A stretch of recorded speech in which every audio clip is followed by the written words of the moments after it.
الرجيم بسم الله الرحمن الرحيم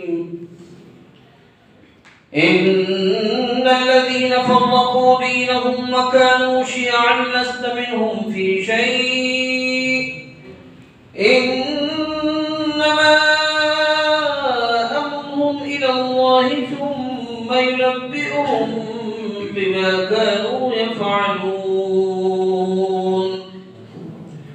من جاء بالحسنة فله 10 أمثالها ومن جاء بالسيئة فلا يجزى إلا مثلها وهم لا يظلمون قل إنني هداني ربي إلى صراط مستقيم دينا قيما ملة إبراهيم حنيفا وما كان من المشركين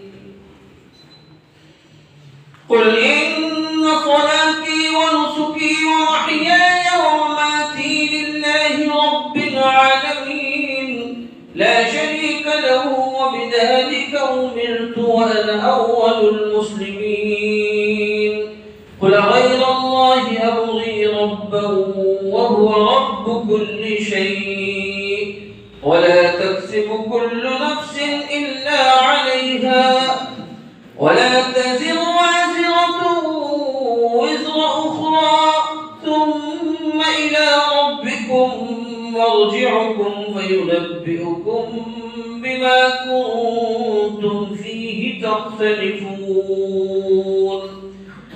وهو الذي جعلكم خلائف الأرض ورفع بعضكم فوق بعض درجات ليبلوكم فيما آتاكم إن ربك سريع العقاب وإنه لغفور رحيم صدق الله العظيم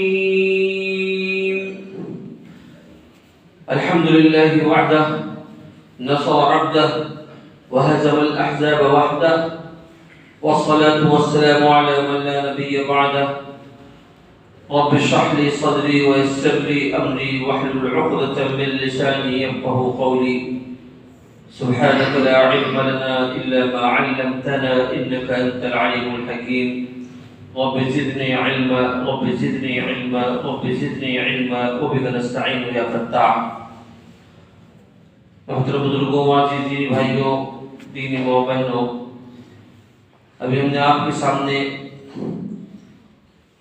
سورہ انعام کے آخری رکوع کی آخری 6-7 آیتوں کی تلاوت کی ہے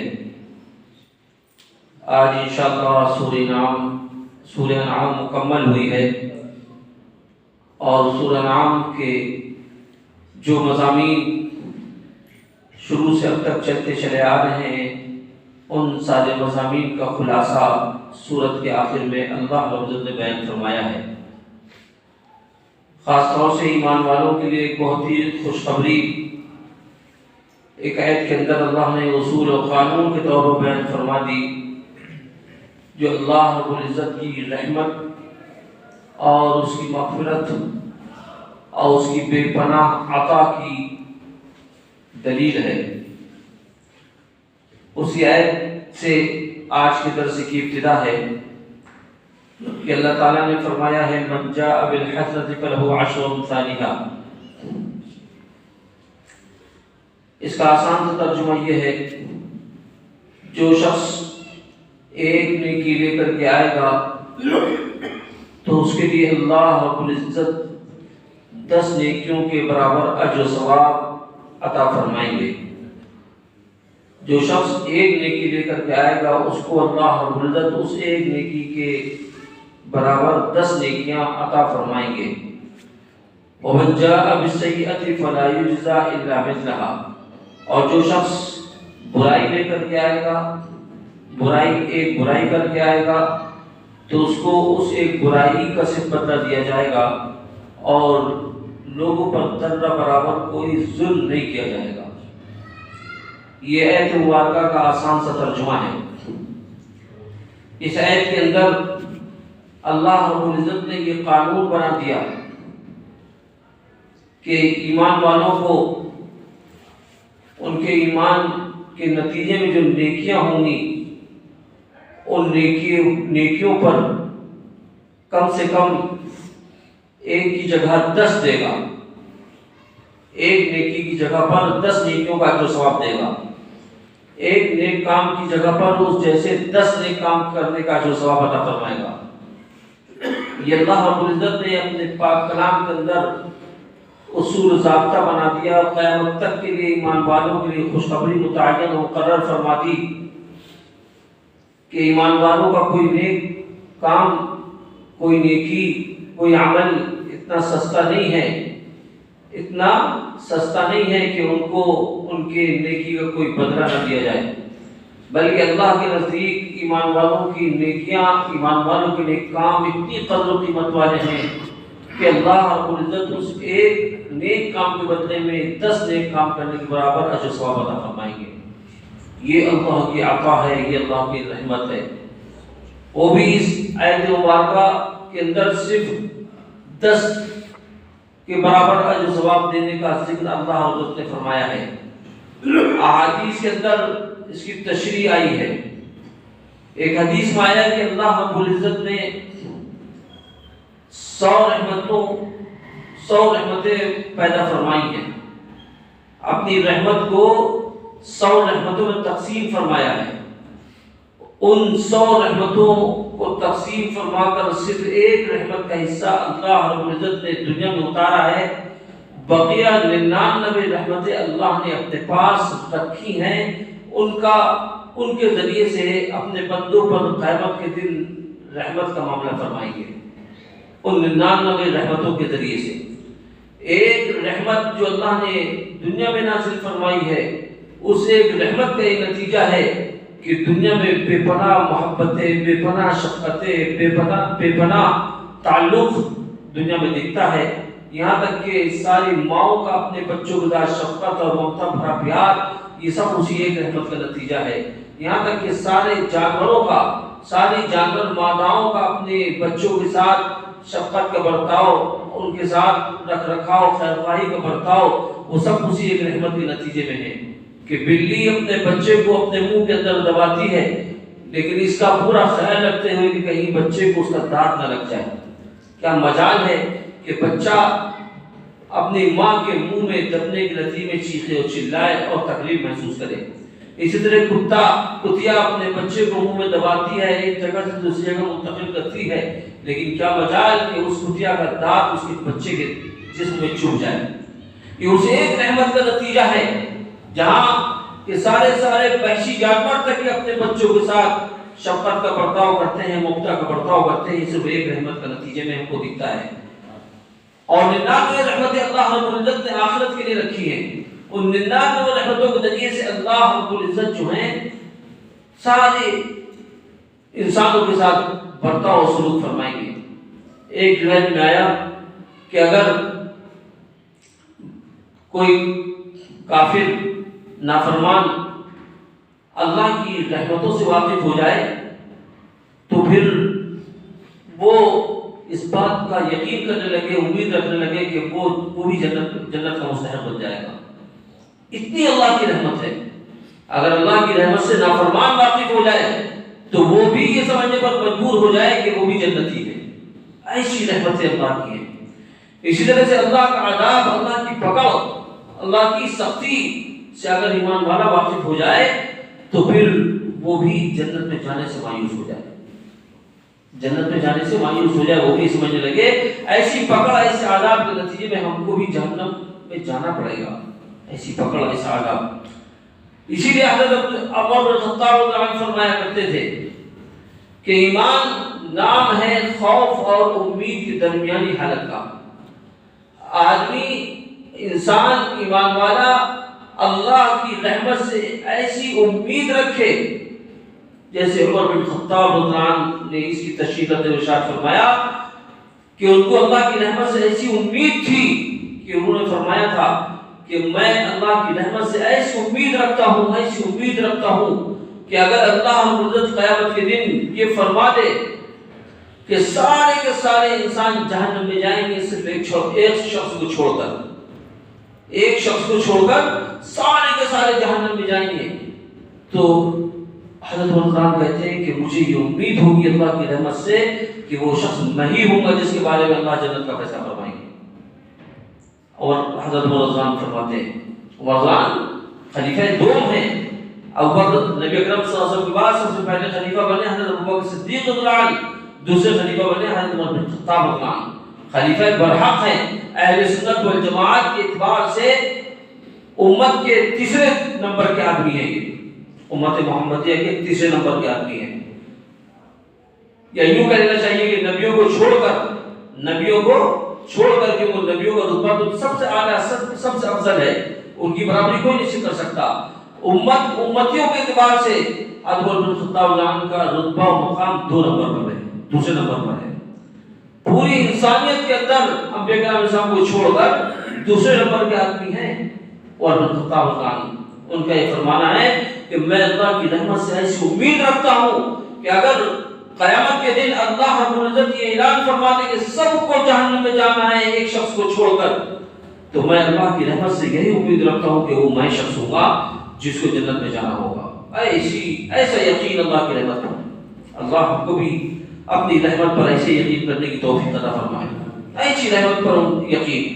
اس لیے انہوں نے فرمایا مجھے اللہ کے عذاب سے اتنا ڈر لگتا ہے اور اللہ کے عذاب پر اتنا یقین ہے مجھے کہ اگر اللہ رب العزت قیامت کے دن یہ فرما دے کہ سب کو جنت میں جانا ہے ایک شخص کو چھوڑ کر، سب کے سب جنت میں چلے جاؤ، ایک شخص کے سوا سب جنت میں چلے جاؤ، تو کہتے ہیں مجھے اللہ سے اتنا ڈر لگتا ہے کہ میں یہی سمجھتا ہوں کہ وہ شخص میں ہی ہوں گا جس کو جہنم میں جانا پڑے گا۔ ایسا ڈر اللہ کے عذاب سے ہونا چاہیے اور ایسی رحمت کی سے اللہ سے امید ہونا چاہیے، اللہ سے امید بھی رکھنا ہے اور اللہ سے ڈرنا بھی ہے۔ تو اللہ حضرت نے 100 رحمتیں نازل فرمائی، ان میں سے ایک رحمت کے ذریعے سے اللہ نے دنیا کے سارے محبت کے نظارے ہم کو دکھا دیے، کیسی محبت اور شفقت اور کیسی ہمدردی اور خیرخواہی کے واقعات ہمارے سامنے آتے رہتے ہیں۔ یہ سب اللہ کی رحمت کے دوائن میں ہے، اسے رحمت کے دوائن میں۔ تو اللہ نے فرمایا کہ جو شخص ایک نیکی لے کر کے آئے گا اس کو اس نیکی کے برابر 10 نیکیوں کرنے کا جو ثواب دوں گا۔ اور یہ حدیث میں آیا کہ اللہ رب العزت اللہ نے تو فرمایا حدیث قدسی ہے کہ جو کوئی نیکی کر کے آئے گا میں اس کو 10 گنا سے لے کر کے 700 گنا تک کے اجر و ثواب دوں گا، اور 700 گنا سے بھی کئی چند زائد میں اس کو اجر و ثواب دوں گا اس ایک نیک کام کے کرنے پر۔ علماء نے محدثین نے اس کی تشریح فرمائی ہے کہ جس طرح بندے کا خلوص ہوگا اسی اعتبار سے اللہ رب العزت اس کے نیک عمل کو اس کو بدلہ عطا فرمائے گا۔ کم سے کم 10 نیکیوں کے برابر تو ایک نیکی کا ثواب میں نہیں ملے گا، اس کے اعتبار سے بھی بڑھتا چلا جائے گا، جیسے اخلاص، جیسی للہیت، جیسا خشوع و خضوع، جیسا تواضع اور انکساری اس کے عمل میں پیدا ہوتی چلی جائے گی، وہ اس کے عمل کی قدر و قیمت اللہ کی نظر میں بلند ہوتی چلی جائے گی۔ یہ ہے سلسلہ اللہ رب العزت کا۔ ایک حدیث میں آیا کہ ایک شخص اگر جہاد پہ اللہ کے راستے میں خود نہ جا سکے اور کسی کو خرچ دے کر کے بھیج دے تو اس کے 1 درہم کے بدلے میں اللہ رب العزت 7 لاکھ نیکی عطا فرماتے ہیں۔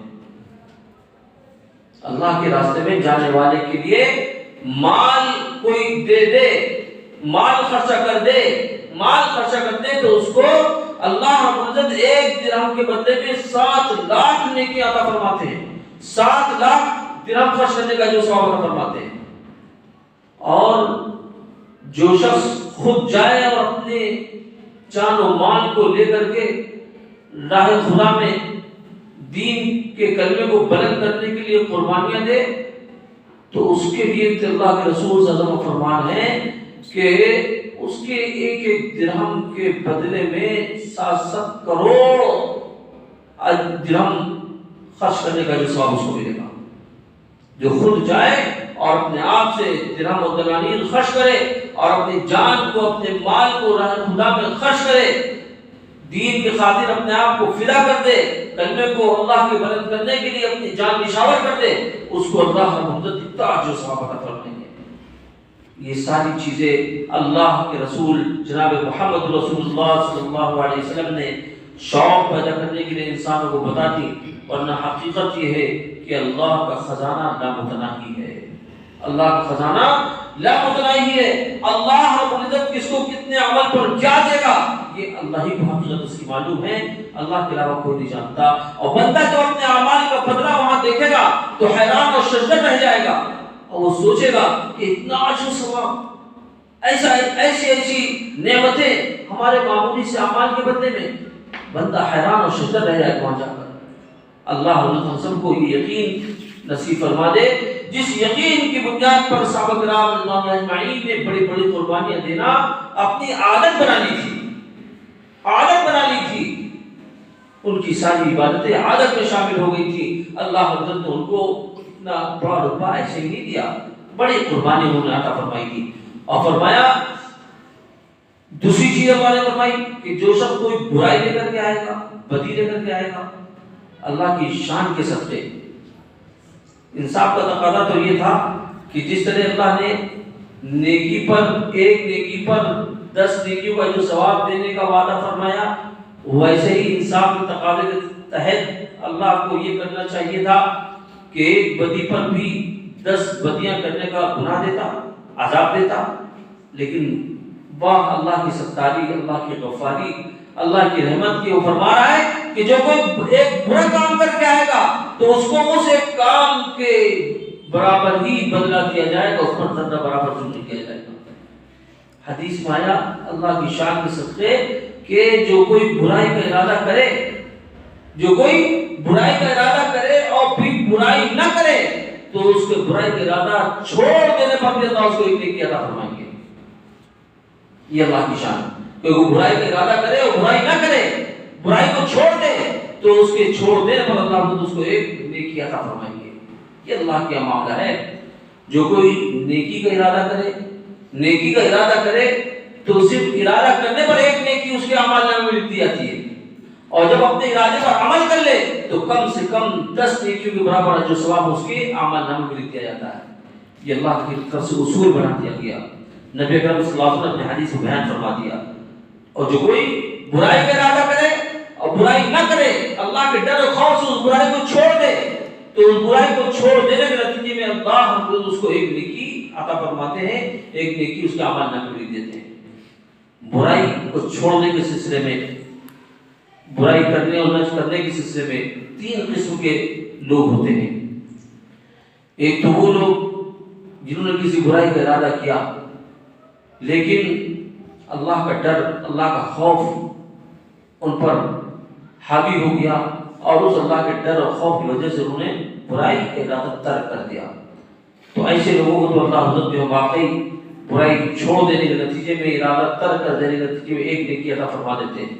لیکن بہت سے لوگ وہ ہوتے ہیں جو نیکی اور برائی کا ارادہ کرتے ہیں لیکن موقع آنے پر بھول جاتے ہیں، نہیں کر پاتے، تو ان کو پھر کچھ نہیں ملے گا، کیونکہ وہ تو چاہتے تھے برائی کرنا، برائی کیا نہیں، برائی کی نہیں، بھول گئے۔ ایک اور جن کو برائی کرنے کا ارادہ کیا اور برائی کرنے کے اسباب بھی انہوں نے فراہم کر لیے لیکن موقع محل دستیاب نہیں ہو پایا، کوئی اپنا ایسا آ گیا جس کی وجہ سے برائی نہیں کر پائے، تو ان کو بھی برائی کا پکا ارادہ کر لینے اور اسباب اختیار کر لینے کے نتیجے میں ایک برائی ان کے، ایک بدی ان کے اعمال نامے میں لکھ دی جائے گی۔ یہ ہے اللہ رب العزت کا ستاری کا، غفاری کا معاملہ اور بندوں پر رحم و کرم کا معاملہ، کہ برائی پر صرف ایک ہی بدی لکھی جائے گی، اس سے زیادہ نہیں لکھی جائے گی۔ اور فرمایا تو لوگوں پر ظلم نہیں کیا جائے گا، یہ نہیں کیا جائے گا کہ کسی ایک کی برائی پر جو ہے بڑی سے بڑی سزا مقرر کر دی جائے اور زیادہ ان کو جو ہے عذاب مبتلا کیا جائے، ایسا نہیں کیا جائے گا، بلکہ اللہ رب العزت کے توبہ کا دروازہ کھلا ہے۔ کسی نے برائی کرنے کے بعد اگر توبہ کر لی تو اللہ معاف بھی کر دے گا، اللہ معاف بھی کر دے گا۔ برائی کا بدلہ ملے یہ ضروری نہیں ہے، اللہ چاہے گا، اللہ کی رحمت شامل حال ہوگی تو اللہ ایسے ہی معاف کر سکتا ہے، اللہ ایسے ہی معاف کر سکتا ہے، کیونکہ اللہ نے تو صرف شرک کا بارے میں فیصلہ کر دیا ہے کہ وہ معاف نہیں ہوگا، کہ جو شرک کرتے ہوئے ہمارے پاس آئے گا اللہ کی اس کی معافی نہیں ہے۔ باقی چھوٹے موٹے گناہ اللہ نے اعمال ہی کے ذریعے سے معاف کرنے کا فیصلہ فرما رکھا ہے، سارے چھوٹے موٹے گناہ اللہ نیک کاموں کے ذریعے سے معاف فرماتا ہے۔ یہ اصول ان الحسنات یذهبن السیئات کہ نیک کام جو ہیں وہ برے کاموں کے اثرات کو ختم کر دیتے ہیں۔ ایک صحابی رسول نبی اکرم صلی اللہ علیہ وسلم کی خدمت میں حاضر ہوئے، سامنے سے آئے تو اللہ کے رسول صلی اللہ علیہ وسلم نے ان سے منہ موڑ لیا، پھر دائیں سے آئے پھر منہ موڑ لیا، پھر بائیں سے آئے پھر منہ موڑ لیا۔ نماز کھڑی ہو گئی، آپ صلی اللہ علیہ وسلم نے نماز پڑھی، نماز پڑھنے کے بعد پھر وہ صاحب آئے، اللہ کے رسول صلی اللہ علیہ وسلم نے گناہ کے اثرات ان پر دیکھ لیے تھے، ایسا لگتا ہے اسی لیے آپ صلی اللہ علیہ وسلم سے منہ موڑ لیا تھا۔ وہ صاحب پھر نماز پڑھ کر کے آئے اور اللہ کے رسول صلی اللہ علیہ وسلم عرض کرنے، اللہ کے رسول بڑا غضب ہو گیا، بڑا غضب ہو گیا۔ کہنے کیا ہوا؟ کہ میں تاجر ہوں، میری بازار میں دکان ہے، ایک خاتون آئی اور ان کے میں نے بوسہ لے لیا، اللہ کے رسول بڑا ظلم کر دیا میں نے۔ صحابہ کرام ایسے تھے کہ اگر کوئی غلطی ہو بھی جاتی تھی، کوئی گناہ ہو بھی جاتا تھا تو اس کی توبہ اللہ اور اس کو معاف کرانے کے لیے بے چین ہو جاتے تھے، ان کے لیے گناہ اتنا زیادہ بوجھ لگتا تھا جیسے کہ ان کے سر پر پہاڑ آ گیا، ایسا گناہ ان کے لیے بوجھ ہوتا تھا، جب تک کہ اس گناہ سے معافی تلافی نہیں کر لیتے تھے ان کو چین نہیں آتا تھا۔ یہ صحابہ کرام کی کیفیت ہوتی تھی، بلکہ محدثین اور علماء نے یہاں تک کہا ہے کہ صحابہ کرام رضوان اللہ اجمعین سے غلطیاں کرائی گئی وہ ہماری اصلاح کے لیے کرائی گئی، تاکہ ہم صحابہ کرام کے نمونوں کو سامنے رکھ کر کے اپنے آپ سے سرزد ہونے والے گناہوں کے سلسلے میں اللہ سے توبہ اللہ کرنے کا طریقہ سیکھ لیں، ہم اس کے لیے بے چین ہوں۔ جیسے صحابہ کرام کسی گناہ پر بے چین ہو جایا کرتے تھے، ان کو ایسا لگتا تھا کہ پہاڑ ان پر مسلط ہے، جب تک کہ وہ گناہ سے توبہ اللہ نہیں کرا دیتے تھے، اللہ کے رسول صلی اللہ علیہ وسلم طریقہ نہیں پوچھ دیتے تھے، تب تک کہ ان کو چین و سکون نہیں آتا تھا۔ یہ صحابہ رسول بے چین تھے، دکان چھوڑ چھاڑ کے خدمت رسول اقدس میں حاضر ہوئے اور اس کے توبہ اللہ کا طریقہ پوچھنے لگے۔ اللہ کے رسول صلی اللہ علیہ وسلم قربان جائیں ان پر، نہ آپ نے ان کو ڈانٹا نہ ڈپٹا اور نہ ان کو چھڑکا۔ یہ تھے اللہ کے رسول صلی اللہ علیہ وسلم، یہ ہم کو تعلیم دے کے گئے کہ اگر اپنا چھوٹا کوئی غلطی کرے تو اس کو سمجھانا ہے، ڈانٹنا ڈپٹنا نہیں ہے۔ آج ہم جیسے کے اندر ذرا سی ہلکی سی معمولی سی دینی شبہت کیا آ جاتی ہے تو ہمارے سامنے کوئی بیچارہ اپنی غلطی کا اعتراف کرنے آ جاتا ہے تو ہم اس پر برس پڑتے ہیں، اس کو حقیر سمجھنے لگتے ہیں اور نہ جانے کیا کیا ہو پائے تو اس کو سنا دیں، اس کو ذلیل کر دیں، رسوا کر دیں۔ یہ ہوتا ہے ہم جیسے کو معاملہ، اللہ ہم سب کو معاف فرمائے۔ اللہ کے رسول نے کیا تعلیم دی کہ اللہ کے رسول کی خدمت میں وہ آ کر اپنے گناہ کا اعتراف کر رہے ہیں، اور بھلائی اتنا بڑا گناہ کہ جس کو لوگوں کو کہنا بھی نہیں چاہیے، بتانا بھی نہیں چاہیے، لیکن انہوں نے، ان کے دل صاف تھے، شیشے کی طرح شفاف تھے، اس لیے معمولی سا دھبا بھی ان کو بہت بڑا لگتا تھا، عیب لگتا تھا۔ ہمارے شیشے وہ گردآلود ہو چکے ہیں، اس لیے بڑا سے بڑا دھبا بھی ہمارے لیے کوئی معنی نہیں رکھتا۔ یہ بات ہم کو سمجھنا چاہیے۔ صحابہ کرام رضوان اجمعین کا دامن بالکل بے داغ تھا، معمولی سا داغ بھی ان کو بہت بڑا عیب لگتا تھا، جب تک کہ اس عیب کو وہ ختم نہ کر لیتے تھے ان کو چین و سکون نہیں نصیب ہوتا تھا۔ یہ تھے صحابہ کرام۔ قربان جائے آقا پر کہ آپ نے صرف اتنا فرمایا کیا تم ہمارے ساتھ نماز میں شریک تھے؟ انہوں نے کہا جی رسول اللہ، یا رسول اللہ، ہم نے تو آپ ہی کے ساتھ نماز پڑھی۔ کہ بس جاؤ، تمہارے لیے وہ گناہ کی تلافی ہو گیا، گناہ کی تلافی ہو گیا، تمہارا گناہ معاف ہو گیا، اب تم گناہ سے پاک ہو گئے۔ آپ صلی اللہ علیہ وسلم نے یہ اصول دے دیا کہ نماز کے درمیان دو نمازوں کے درمیان معمولی طور پر صغیرہ جو واقع ہوا کرتے ہیں، صغیرہ گناہ، چھوٹے چھوٹے گناہ، وہ گناہ نمازوں کی برکتوں سے معاف ہو جاتے ہیں۔ ایک جمعے سے حدیث میں آیا کہ ایک جمعے سے لے کر دوسرے جمعے تک اور مزید 3 دن تک کے لیے جمعے کی نماز سارے گناہوں کا کفارہ بن جاتی ہے۔ اسی اصول کے مطابق من جاء بالحسنۃ فلہ عشر امثالھا، کہ جو ایک نیک کام کر کے آئے گا اس کو اس ایک نیک کام کا بدلہ 10 نیک کاموں کے طور پر نیکیاں اس کو دی جائیں گی۔ 10 نیک کام کرنے کے طور پر اس کی نیکیاں اس کے اعمال نامے میں لکھی جائیں گی۔ ایک جمعے کی نماز جو پڑھے گا اس کو اگلے 10 دن تک کے گناہ جو اس کے ہوئے ہوں گے یا ہوں گے وہ سارے کے سارے صغیرہ گناہ اس کے معاف کر دیے جاتے ہیں۔ یہ جمعے کی نماز اس کے لیے کفارہ بن جاتی ہے۔ ایسے ہی حدیث میں آیا کہ ایک رمضان کے روزے دوسرے رمضان تک کے لیے، ایک رمضان کے روزے دوسرے رمضان تک کے لیے سارے گناہوں کا کفارہ بن جاتے ہیں۔ سارے چھوٹے چھوٹے گناہ ان رمضان کے روزوں کی برکت سے معاف کر دیے جاتے ہیں۔ اللہ کی رحمت کے صدقے، اس کی شان کے صدقے کہ اس نے ایمان والوں کے لیے گناہوں کی معافی کے کیسے کیسے ذرائع بنا دیے۔ نمازوں کی پابندی کوئی معمولی چیز نہیں ہے۔ نماز کی پابندی سے اللہ رب العزت کا قرب حاصل ہوتا ہے، اللہ رب العزت کی معرفت حاصل ہوتی ہے، اللہ رب العزت کا ڈر، خوف اور دل کے اندر گناہوں کے سلسلے میں احتیاط کا پہلو جاگتا ہے۔ ان نمازوں کے ذریعے سے جو کچھ چھوٹی موٹی غلطیاں ہو جاتی ہیں، لغزشیں ہو جاتی ہیں، وہ سب کا سب اللہ حضرت نماز کی برکتوں سے معاف فرما دیتے ہیں۔ یہ حدیث کے مضامین، احادیث کے مضامین، ایک نماز سے دوسری نماز تک، ایک جمعہ سے دوسرے جمعے تک، ایک رمضان سے دوسرے رمضان تک، یہ سارے اعمال درمیان کے سارے گناہوں کے لیے کفارہ ہیں۔ یہ حدیث کا مضمون۔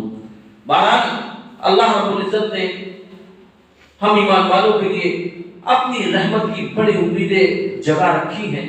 اب ہم اللہ کی رحمت سے ہم وقت امیدوں سے وابستہ رہیں اور اپنے گناہوں کے سلسلے میں یہ امید رکھیں کہ اللہ معاف فرما دے گا، بشرطے کہ ہم کو توبہ کی توفیق نصیب ہو جائے۔ ایک حدیث میں آیا کہ اللہ رب العزت کا فرمان ہے کہ جو بندہ میرے پاس آسمان و زمین بھر کر کے گناہ لے کر کے آئے گا، جو بندہ میرے پاس آسمان و زمین کے درمیان جو خلا ہے اس پورے خلا کو گناہوں سے بھر کر کے لے کے آئے گا، بشرطے کہ اس نے شرک نہ کیا ہو، بشرطے کہ اس نے شرک نہ کیا ہو، تو میں اس کے سامنے اتنی ہی مغفرت لے کر کے آؤں گا، میں اس کے لیے اتنی ہی مغفرت لے کر کے آؤں گا، اتنی معافی لے کر کے آؤں گا جتنے اعتبار سے وہ میرے سامنے گناہ لے کر کے آئے گا۔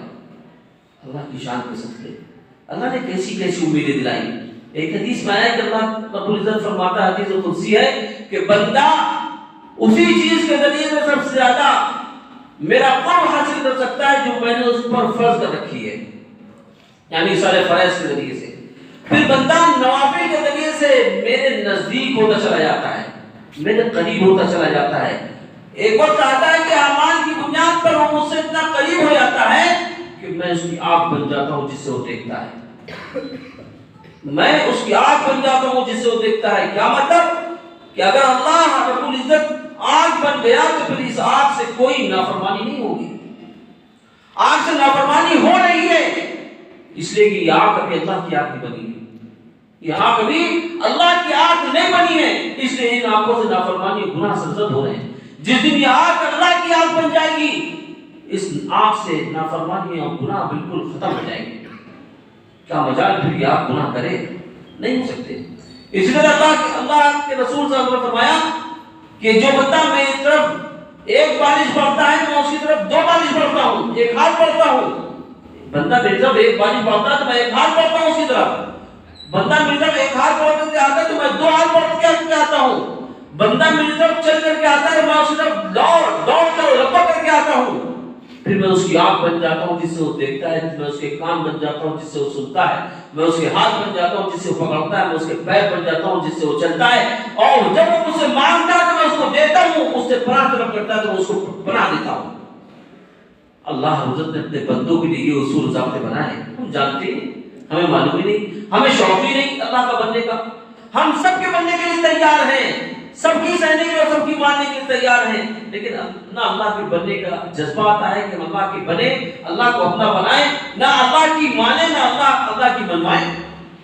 یہ ہمارے اندر جذبات نہیں ہے۔ اللہ یہ جذبات ہمارے اندر پیدا کرے، یہ خواہشات ہماری بنائے کہ ہم صرف اور صرف اللہ کے لیے جینے مرنے والے بنے۔ آگے اسی مضمون کی تعلیم ہے، آگے فرمایا قل اننی ہدانی ربی الی صراط مستقیم دینا قیما ملت ابراہیم حنیفا وما کان مشرکین۔ سیدھا سا آیت مبارکہ کا ترجمہ کہ اے محمد صلی اللہ علیہ وسلم آپ کہہ دیجئے کہ میرے پروردگار نے مجھ کو ایک سیدھے راستے کی طرف رہبری اور رہنمائی فرمائی ہے، جو راستہ ایک مضبوط اور مستحکم دین کی شکل میں ہے، اور وہ دین سیدنا ابراہیم علیہ السلام کی ملت ہے، جو ابراہیم علیہ السلام یکسو رہا کرتے تھے، یا جو دین غیر اللہ سے بالکل الگ تھلگ ہے، اور ابراہیم علیہ السلام مشرکین میں سے نہ تھے۔ آیت کا سیدھا سا ترجمہ، اس آیت کے نزول کے بعد اللہ کے رسول صلی اللہ علیہ وسلم کو ایک بہت ہی مضبوط دلیل مل گئی اس بات کی کہ ہمارا جو مذہب ہے، ہمارا جو دین ہے، وہ دین دراصل ابراہیمی دین ہے، ابراہیمی دین ہے۔ کیونکہ اللہ کے رسول صلی اللہ علیہ وسلم تو پہلے سے آپ کو یقین تھا کہ ابراہیمی دین ہے، لیکن چونکہ یہود النصارہ اصل دعوے دار تھے سیدنا ابراہیم علیہ السلام کے پیروکار ہونے کے، ان کے متبع ہونے کے، وہ اپنے آپ ہی کو اصل ابراہیم علیہ السلام کا جانشین سمجھتے تھے۔ اس آیت مبارکہ کے بعد اللہ کے رسول جناب محمد رسول اللہ صلی اللہ علیہ وسلم نے خوشی کا اظہار فرمایا، فرمایا کہ اب یہود و نصارہ جان لیں گے کہ میرا مذہب کی بنیاد کیا ہے۔ ایک مرتبہ سیدنا ام المؤمنین عائشہ صدیقہ رضی اللہ عنہا نبی اکرم صلی اللہ علیہ وسلم کے شان مبارک پر اپنی ٹھڈی رکھ کر کے مسجد نبوی کے آنگن میں کچھ حبشی تماشا دکھا رہے تھے، وہ تماشا دیکھ رہی تھی، وہ تماشا عائشہ رضی اللہ عنہا دیکھ رہی تھی۔ نبی اکرم صلی اللہ علیہ وسلم ان کو دکھاتے رہے جب تک کہ وہ خود نہیں اکتا گئی۔ یا آپ صلی اللہ علیہ وسلم کا حد سے زیادہ اپنے گھر والوں کے ساتھ تعلق، ان کی ارادوں اور ان کی باتوں، جو ساری جائز باتیں تھی ہوتی تھیں، ان پر عمل کرانے کا جذبہ کہ آپ صلی اللہ علیہ وسلم ذرا برابر اکتا ہی نہیں، ان کو نہ ڈانٹا نہ ڈپٹا نہ چھڑکا، بلکہ ان کو دیکھنے دیا۔ پورا تماشا ہوا بھی نہیں تھا کہ وہ پہلے ہی سے اکتا گئی، خود ہی سے کہنے لگی اللہ کے رسول بس۔ تو اس وقت آپ صلی اللہ علیہ وسلم نے ان سے کہا تھا کہ یہ آیت نازل ہوئی ہے، اب جو ہے یہود و نصارہ جان لیں گے کہ میرے مذہب کی بنیاد کیا ہے۔ آپ صلی اللہ علیہ وسلم کو یہ بتا دیا گیا کہ آپ کے دین کی اصل جڑ سیدنا ابراہیم علیہ السلام کی بنیادی عقائد ہیں۔ تو اس سے یہ بات نہیں سمجھ لینا چاہیے کہ ابراہیم علیہ السلام رتبے اور مقام کے اعتبار سے نبی اکرم صلی اللہ علیہ وسلم سے بڑھ گئے، یا اصل وہی دین آپ صلی اللہ علیہ وسلم کو ملا ہے، اصل دین آپ صلی اللہ علیہ وسلم کو وہی ملا ہے، اس کے علاوہ کچھ اور نہیں۔ یہ نہیں سمجھنا چاہیے، بلکہ مفسرین نے یہ بات وضاحت کے ساتھ کہی ہے کہ سیدنا آقا انعامدار جناب محمد رسول اللہ صلی اللہ علیہ وسلم دین ابراہیم کے تکمیل کرنے والے ہیں، دین ابراہیم کی تکمیل کرنے والے ہیں، اور جو تکمیل کرنے والا ہوتا ہے وہی بڑا ہوتا ہے، اسی کا رتبہ زیادہ ہوتا ہے، اسی کا مقام بڑا ہوتا ہے۔ لہذا اس سے یہ نہیں ثابت ہوا کہ حضرت ابراہیم علیہ السلام رتبہ مقام کے اعتبار سے بڑے ہیں، نہیں، اس سے تو یہ ثابت ہوا کہ ہم سب کے آقا جناب محمد رسول اللہ صلی اللہ علیہ وسلم کا رتبہ سب سے اعلیٰ ہے، سب سے افضل ہے، کیونکہ آپ نے دین کو تکمیل تک پہنچایا۔ آپ آخری دین کے سب سے بڑے رہبر اور رہنما ہیں۔ آپ کے ذریعے سے جو دین لایا گیا ہے وہ دین دائمی ہے، وہ قیامت تک کے لیے ہے۔ آپ کے لائے ہوئے دین کے بعد پھر کوئی دین نیا نہیں آئے گا، کوئی دین نیا نہیں آئے گا۔ آپ سب جس طرح سے آخری نبی ہیں، ویسے یہ امت آخری امت ہے، اور یہ دین آخری دین ہے، اور یہ کتاب آخری کتاب ہے۔ اتنی خصوصیتیں ہیں امت محمدیہ کی، لیکن ہم اس کی قدر نہیں کر رہے ہیں، اس نعمت کی ہم کو قدر نہیں ہو رہی ہے۔ اللہ اس نعمت کی ہم کو قدر کرنے کی توفیق عطا فرمائے۔ تو ابراہیم علیہ السلام کا جو مزاج تھا، جو ان کا طریقہ کار تھا، وہ بتا دیا کہ ان کا جو دین تھا وہ بالکل یکسو تھا۔ اس دین میں صرف یہ تھا کہ ایک اللہ کی عبادت کرنا ہے، ایک اللہ کی عبادت کرنا ہے اور نبی کی شریعت پر عمل کرنا ہے، نبی کو مانتے ہوئے اس کی لائی ہوئی شریعت پر عمل کرنا ہے، اس کے علاوہ کسی اور دین، کسی دوسری چیز کو نہیں اپنانا ہے، نہیں اختیار کرنا ہے۔ یہ ہے سیدنا ابراہیم علیہ السلام کی اصل دعوت۔ ابراہیم علیہ السلام نے اپنی قوم سے یہی کہا تھا، اعبدوا اللہ ما لکم من الہ غیرہ، یا قوم اعبدوا اللہ ما لکم من الہ غیرہ، اے میری قوم اللہ رب العزت کی عبادت کرو، اس کے علاوہ تمہارا کوئی بھی دوسرا معبود نہیں ہے۔ ابراہیم علیہ السلام نے یہی دعوت دی تھی، بلکہ جتنے بھی انبیاء کرام علیہ السلام ہیں ان سب نے اپنی اپنی قوم کو توحید کی دعوت دی، اللہ کی عبادت کی دعوت دی اور اپنے اتباع کرنے کی دعوت دی۔ جتنے بھی انبیاء کرام علیہ السلام ہیں، ہم سب کے آقا جناب محمد رسول اللہ صلی اللہ علیہ وسلم کی بھی یہی دعوت ہے، یہی دعوت ہے کہ شرک و کفر سے اپنے آپ کو دور رکھنا ہے، توحید کو اختیار کیے رہنا ہے اور نبی کی کامل اتباع کرنا ہے۔ اسی کا نام دین ہے، اسی کا نام دین ہے۔ آگے فرمایا کہ قل ان صلاتی و نسکی و محیای و مماتی للہ رب العالمین، کہ محمد صلی اللہ علیہ وسلم آپ کہہ دیے کہ یقیناً میری نماز اور میری عبادتیں اور میرا جینا اور میرا مرنا سب کا سب اللہ کے لیے ہے، جو اللہ سارے جہانوں کا پالنہار ہے۔ اس کے اندر اخلاص بتایا گیا کہ جتنے بھی بندوں کے اعمال ہوں وہ صرف اور صرف اللہ کی رضا کے لیے ہوں، اللہ کی خوشنودی کے لیے ہوں، اللہ کے علاوہ کسی اور کی رضا کے لیے نہ ہوں۔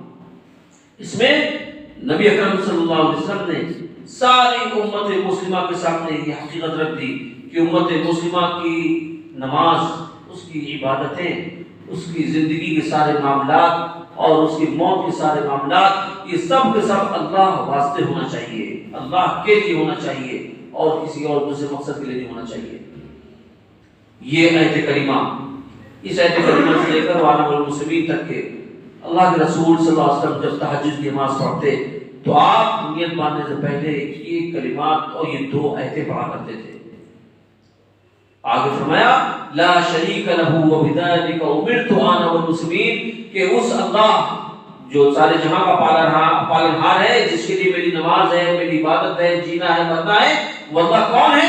وہ اللہ وہ ہے جس کا کوئی شریک نہیں ہے، وہ اللہ وہ ہے جس کا کوئی ساجی نہیں، جس کا کوئی ساتھی نہیں، جس کا کوئی دوست نہیں، جس کا کوئی رفیق نہیں، جس کے جیسا کوئی نہیں، جس کے جیسا کوئی نہیں۔ وہ اللہ ہے جو سارے جہانوں کا پالنہار ہے، نہ وہ کسی کا باپ ہے، نہ وہ کسی کا بیٹا ہے، نہ وہ کسی کا ساتھی ہے، نہ کسی کا رفیق ہے، وہ تنہا ہے، یکتا ہے، اس کے جیسا کوئی نہیں، اس کے جیسا کوئی نہیں۔ لیس کمثلہ شیء، کہ اللہ ایسا ہے کہ اس کے جیسا کوئی نہیں، اللہ ایسا ہے اس کے جیسا کوئی نہیں، وہ ساری صفات کا مالک ہے، وہ سمیع ہے، وہ سننے والا ہے، لیکن کیسے سنتا ہے یہ خود وہ جانتا ہے، اس کے علاوہ کوئی نہیں جانتا۔ وہ بصیر ہے، وہ دیکھتا ہے، لیکن کیسے دیکھتا ہے اس کی کیفیت سے کوئی واقف نہیں، صرف وہی جانتا ہے وہ کیسے دیکھتا ہے۔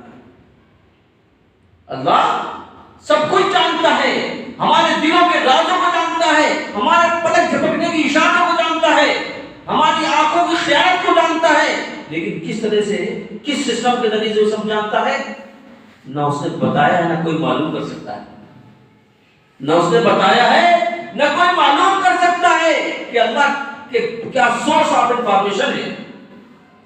سورس آف انفارمیشن اللہ کے کوئی نہیں جان سکتا۔ دنیا کی ساری چیزوں کے سورس آف انفارمیشن جانے جا سکتے ہیں، لیکن اللہ رب العزت کو سورس آف انفارمیشن کوئی نہیں جان سکتا۔ اللہ نے بتائی، جو چیز اللہ نے بتا دی وہی انسان جان سکتا ہے، جو چیز اللہ نے واضح نہیں کی وہ چیز انسان نہیں جان سکتا۔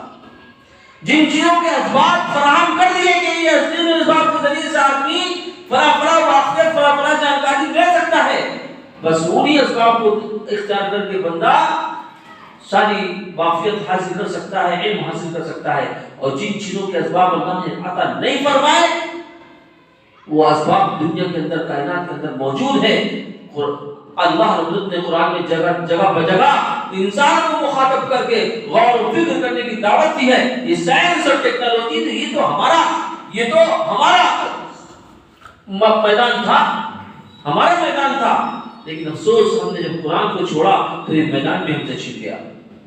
جب قرآن کو چھوڑا تو یہ میدان بھی ہم سے چھن گیا. جب ہم نے ایمان سے دوری اختیار کی تو دنیا کی ساری نعمتیں ہم سے چھن گئی. میرے محترم دوستو، انہی نعمتوں کی قدر میں صحابہ کرام رضی اللہ عنہم اجمعین کو سب کچھ ملا تھا. انہی نعمتوں کی قدر میں ہم انہی نعمتوں کی ناقدری کرنے کے نتیجے میں ان ساری چیزوں کو محروم کر دیے گئے. تو اللہ کیا فرما رہا ہے؟ لا شریک لہ، کہ وہ اللہ جس اللہ کا کوئی شریک نہیں، کوئی ساتھی نہیں، کوئی ساتھی نہیں، کوئی ساتھی نہیں. نہ معبود ہونے میں کوئی ساتھی ہے، نہ خالق ہونے میں کوئی ساتھی ہے، نہ رازق ہونے میں کوئی ساتھی ہے، نہ مالک ہونے میں کوئی ساتھی ہے، نہ حاکم ہونے میں کوئی ساتھی ہے. کوئی اس کا ساتھ دینے والا نہیں ہے، کوئی اس کا شریک نہیں ہے، کوئی اس کا ساتھی نہیں ہے، کوئی اس کا مددگار نہیں ہے، کوئی اس کا مددگار نہیں ہے. وہ صمد ہے. صمد کے سلسلے میں شاہ عطا اللہ بخاری رحمۃ اللہ علیہ کا ایک بہت ہی زبردست ایک واقعہ پڑھا آج، کہ ان کو جب جیل ہوئی شاہ عطا اللہ بخاری رحمۃ اللہ علیہ کو، تو ان کے دماغ میں آیا کہ شاہ عبد القادر رحمۃ اللہ علیہ کا قرآن کا ترجمہ کیوں نہ پڑھا جائے، اس موقع سے فائدہ اٹھایا جائے کہ یہاں فالتو ہیں جیل میں کیا کریں گے. تو انہوں نے شاہ عبد القادر رحمۃ اللہ علیہ دہلوی جو شاہ ولی اللہ صاحب کے پوتے ہیں، بہت زبردست اپنے وقت کے عالم، اور پورے ہندوستان کے اندر اسی خاندان کا سب سے بڑا احسان ہے کہ اس خاندان کے ذریعے سے علم دین پورے ہندوستان کے اندر پھیلا اور پہنچا ہے. بہرحال شاہ عطا اللہ بخاری کے بہت بڑے مقرر تھے. یہ آزادی کے وقت سے لے کر کے کچھ بار تک کے رہے، بہت زبردست مقرر. ان کے بارے میں یہ آتا ہے کہ یہ عشاء پڑھ کر کے تقریر کرنے بیٹھتے تھے تو فجر کی اذان ہو جاتی تھی تقریر کرتے کرتے، اور لوگوں کو پتہ ہی نہیں چلتا تھا کہ رات کہاں گئی، کہاں آئی، کہاں چلی گئی. اتنے زبردست مقرر تھے شاہ عطا اللہ بخاری رحمۃ اللہ علیہ کہ لوگ ایک دم ماہ ہو جاتے تھے. اور کیا مجال کہ کسی کو ذرا سی بھی کوئی حاجت پیش آ جائے، کسی کو پیاس لگ جائے، کسی کو پیشاب لگ جائے، پانی پینے کی حاجت آ جائے، کوئی ذرا سا ہلتا ڈلتا تک نہیں تھا، ٹھسکتا تک نہیں تھا. ایسی تقریر ہوتی تھی شاہ عطا اللہ بخاری رحمۃ اللہ علیہ کی. بہرحال انہوں نے اپنا واقعہ لکھا کہ انہوں نے تفسیر منگائی، قرآن کا ترجمہ منگایا شاہ عبد القادر رحمۃ اللہ علیہ کا. تو انہوں نے قل اللہ کی تفسیر پڑھی تو اس میں لفظ صمد آیا، اللہ الصمد. اللہ الصمد کا ترجمہ جو شاہ عبد القادر رحمۃ اللہ نے لکھا، وہ لکھا نرا سترک ترجمہ لکھا اس کا. شاہ عطا اللہ بخاری اللہ نے میں ناچ کیا کہ نرا سترک کس کو کہتے ہیں، یہ کیا چیز ہے، اس کی کیا معنی ہے، کیا مطلب ہے. پریشان ہو گئے. تو انہوں نے دھیان دیا کہ جیل میں کچھ پنڈت بھی موجود ہیں اور یہ لفظ لگ رہا ہے کہ اس زبان کا ہے. ارے یہی جو زبان ہوتی ہے سنسکرت. تو انہوں نے ایک پنڈت کے پاس گئے اور اسے پوچھا کہ پنڈت جی ذرا بتائیے نرا سترک کس کو کہتے ہیں. تو شاہ عطا اللہ بخاری رحمۃ اللہ کہتے ہیں جیسے میں نے اس سے لفظ کہا وہ جھومنے لگا بہت دیر تک کہ اپنے وہ ہوش میں نہیں رہا، جھومتا رہا بہت دیر تک. جب وہ صحیح ہوا تب پھر میں نے اس سے کہا کہ حضرت جناب میں نے تو آپ سے اس کا ترجمہ پوچھا تھا اور آپ جو جھوم رہے ہیں. کہنے لگے سن سکو گے؟ کہنے جی ہاں میں اسی لیے تو آیا ہوں آپ کے پاس. اللہ ایسی سمجھ ہم کو عطا فرمائے جیسی سمجھ اس کے قرآن کے اندر رکھی ہے اللہ رب العزت نے. تو اس نے کہا کہ سمد کہتے ہیں اس ذات کو جس کے کام کو کوئی روک نہ سکے اور وہ ہر ایک کے کام کو روکنے پر قدرت رکھتا ہو. جس کے کام کو کوئی روک نہ سکے اور وہ ہر ایک کے کام کو روک سکتا ہو. اس کو کہتے ہیں میرا صدیق۔ یقیناً اللہ ہمارا ایسا ہی ہے، یقیناً اللہ ہمارا ایسا ہی ہے کہ اس کے کام کو کوئی روک نہیں سکتا، اور وہ ہر ایک کے کاموں کو روکنے پر قدرت رکھتا ہے۔ لا شریک لہ، اللہ کا کوئی شریک نہیں، اللہ کا کوئی ثانی نہیں۔ خود اللہ نے کہہ دیا لیس کمثلہ شیء، اس جیسا کوئی نہیں۔ اللہ اپنی صفات کے بارے میں حقائق خود جانتا ہے، اور حقیقت کو تو اس سے اللہ نے واقف نہیں کرایا ہے، نہ کوئی واقف ہو سکتا ہے۔ اللہ نے ساری صفات بتا دی ہیں، لیکن ان صفات کی حقیقتیں کیا ہیں وہ اللہ ہی جانتا، اللہ کے نہیں جانتا۔ وَبِذَلِكَ أُمِرْتُ، سیدھی بات اللہ کے رسول سے کروا دی گئی کہ مجھ کو اسی کا حکم دیا گیا ہے، مجھ کو اسی کا حکم دیا گیا ہے، اور میں سب سے پہل مسلمان ہوں، سب سے اول مسلمان ہوں۔ یہ نبی اکرم صلی اللہ علیہ وسلم نے فرمایا، اور حقیقت یہ ہے کہ جتنے بھی انبیاء کرام علیہ السلام دنیا میں تشریف لائے وہ اپنی شریعت پر خود سب سے پہلے ایمان رکھنے والے ہوتے ہیں۔ حضرت موسیٰ علیہ السلام کا قول اللہ حضرت نے اپنے پاک کلام میں نقل فرمایا، انہوں نے کہا تبت الیک وانا اول المسلمین، کہ اللہ میں تیری طرف رجوع کرتا ہوں، میں سب سے پہلے ایمان لانے والے میں ہوں۔ اللہ کے رسول صلی اللہ علیہ وسلم کا بھی قول یہاں پر نقل کر دیا گیا کہ یعنی جن کے بتا دیا گیا کہ انبیاء کرام علیہ السلام جن چیزوں کی دعوت دیتے ہیں ان چیزوں پر خود سب سے پہلے ایمان اور یقین رکھنے والے ہوتے ہیں اور عمل کرنے والے ہوتے ہیں۔ اور داعی کے لیے بھی یہی اصول و ضابطے میں ہے کہ داعی کو دعوت سے پہلے جن اعمال کی وہ دعوت دے رہا ہو ان اعمال سے اپنے آپ کو مزین، آراستہ اور پیراستہ کر لینا چاہیے، تب وہ جا کر کے کسی چیز کی دعوت دے۔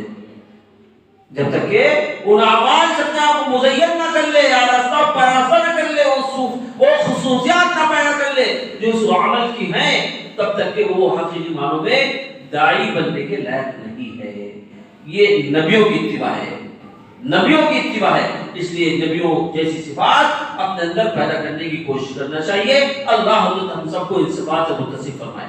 آگے فرمایا قل غیر اللہ ابغی ربا ورب کل شیء، کہ محمد صلی اللہ علیہ وسلم آپ کہہ دیجئے سیدھا ترجمہ کہ کیا میں اللہ کے علاوہ کسی کو رب کے طور پر تلاش کر دوں، حالانکہ وہی ہر چیز کا رب و پالنہار ہے۔ ہر شخص جو کچھ کرے گا اس کا وبال اسی پر ہوگا، اور کوئی دوسرے کا بوجھ نہیں اٹھائے گا۔ پھر تم سب کے سب کی واپسی تمہارے رب کی طرف ہے، پھر اللہ حضرت تم کو وہاں بتائے گا جن چیزوں کے بارے میں تم اختلاف کرتے تھے۔ یہ آیت کا سیدھا ترجمہ ہوتا یہ تھا کہ کفار مکہ آپ صلی اللہ علیہ وسلم کو آ کر کے یہ باور کرانے کی کوشش کرتے کہ دیکھو ایسا ہے تم میرے بتوں کو برا بھلا نہ کہو، اور ایسا کرو کہ ہم بھی تمہارے رب کو مان لیں، تم بھی ہمارے رب کو، ہمارے بتوں کو مان لو۔ تو اللہ کے رسول صلی اللہ علیہ وسلم نے یہاں پر یہی فرمایا کہ آپ کہہ دیے کہ اللہ جو سارے جہان کا پالنہار ہے اس کے علاوہ میں کسی کو رب بنا لوں، یہ کیسے ممکن ہے کہ اللہ رب العزت جس نے سارے جہاں کو پیدا کیا اور سارے جہاں کو اس نے برقرار رکھا ہے، سارے جہاں کا نظم چلا رہا ہے، سب کو سب کچھ عطا فرما رہا ہے، اس کو چھوڑ کر میں کسی اور کو رب مان لوں، حالانکہ میرے علم میں اس کے علاوہ کوئی اور رب ہو ہی نہیں سکتا، کوئی اور ضرورتوں کو پورا کرنے والا ہو ہی نہیں سکتا، تو میں اللہ کے علاوہ کسی اور کو کیوں رب بنا لوں؟ یہ اللہ کے رسول جواب دلائیں۔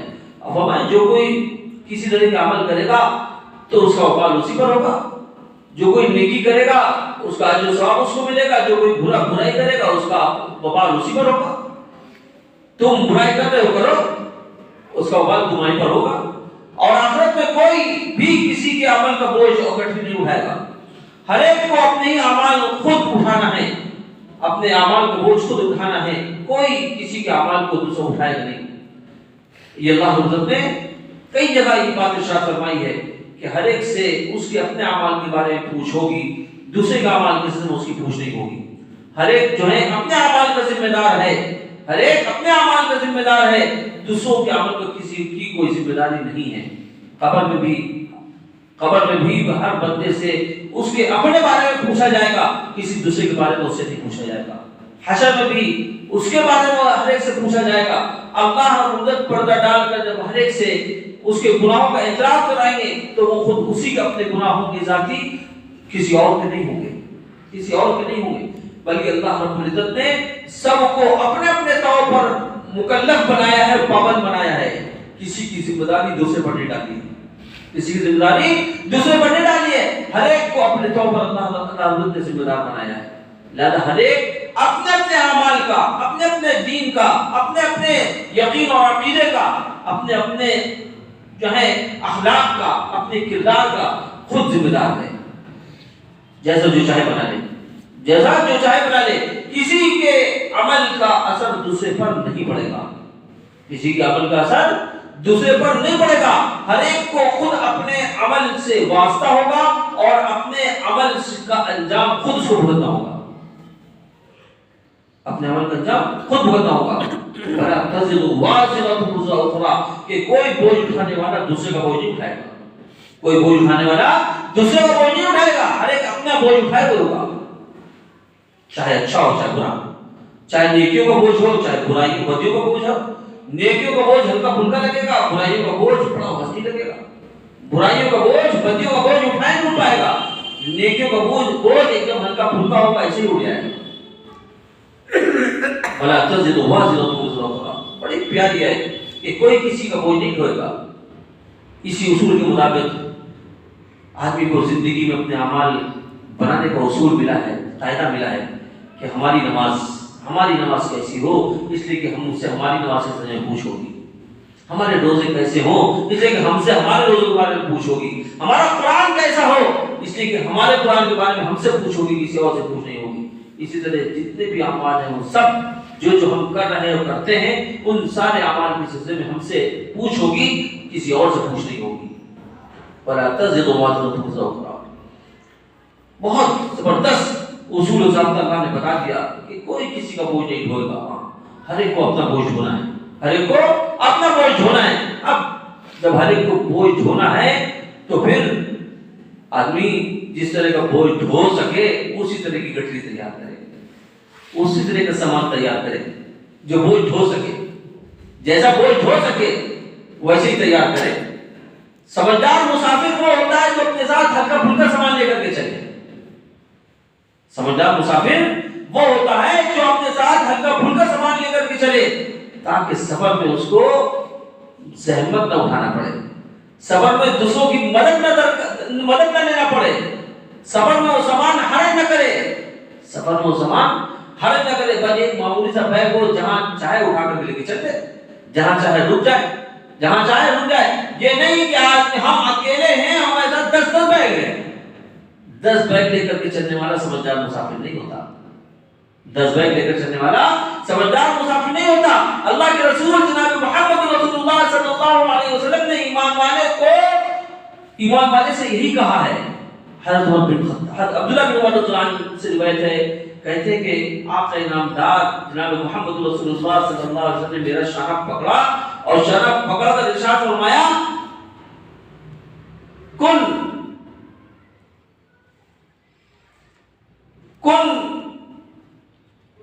عابر سبیل کن فی الدنیا کأنک غریب. یہ حدیث کے الفاظ ہیں. کن فی الدنیا کأنک غریب او عابر سبیل. کہ اے عبداللہ تو دنیا میں تم ایسے ہو جاؤ گویا کہ مسافر ہو یا کوئی راہگیر ہو. یعنی مسافر اور راہگیر جو ہوتا ہے وہ ہلکا پھلکا سامان لے کر کے چلتا ہے، وہی سمجھدار ہوتا ہے. اور جو ناسمجھ ہوتا ہے وہ اپنے ساتھ سارے لوازمات لے کے چلتا ہے اور پھر زحمت اٹھاتا ہے. ایسے ہی ایمان والے کا معاملہ ہے کہ ایمان والا دنیا میں معمولی ساز و سامان کے ساتھ اپنی زندگی گزار دے.